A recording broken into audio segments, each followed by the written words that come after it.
नमस्ते दोस्तों। क्या आप जानते हैं हजारों साल पहले जब दुनिया के कई हिस्सों में लोग खानाबदोश जीवन जी रहे थे, तब भारत में एक भव्य सभ्यता का जन्म हो रहा था। इसे हम सिंधु सरस्वती सभ्यता या हड़प्पा सभ्यता के नाम से जानते हैं।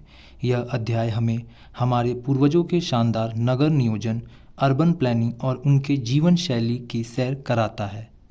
शुरू करते हैं। सभ्यता की खोज और विस्तार। खोज 1920 के दशक में दयाराम साहनी और राखालदास बनर्जी जैसे पुरातात्विदों ने हड़प्पा और मोहनजोदड़ो की खोज की। क्षेत्र। यह सभ्यता केवल सिंधु नदी तक सीमित नहीं थी, बल्कि इसका विस्तार आज के भारत, पाकिस्तान और अफगानिस्तान के बड़े हिस्सों में लगभग 1.3 बिलियन वर्ग किलोमीटर में था। प्रमुख स्थान। हड़प्पा, मोहनजोदड़ो, राखीगढ़ी, धोलावीरा और लोथल इत्यादि ये इसके प्रमुख स्थान हैं। अद्भुत नगर नियोजन। हड़प्पा सभ्यता की सबसे खास बात उनके शहर थे। दो हिस्से। शहर दो भागों में बटे थे। गढ़ जो ऊंचाई पर था और निचला शहर जहां आम लोग रहते थे।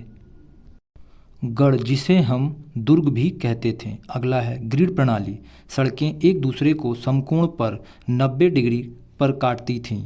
तीसरा जल निकास प्रणाली। हर घर की नाली ढकी होती थी और मुख्य नालों से जुड़ी होती थी।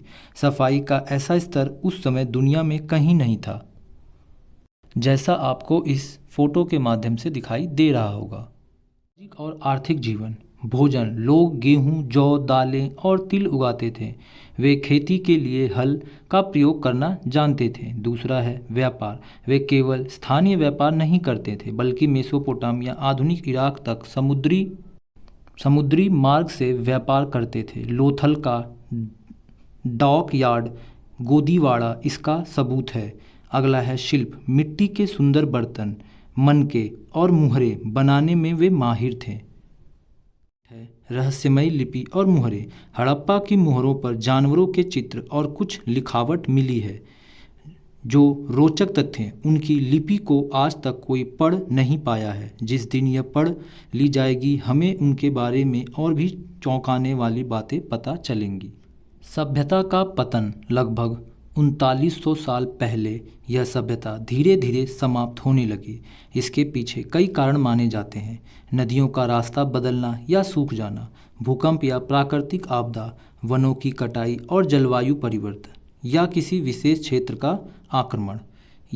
अन्य बातों को इसका सभ्यता का पतन का कारण माना जाता है। आपसे यह सवाल पूछना चाहते हैं कि इतनी महान सभ्यता अचानक कैसे गायब हो गई।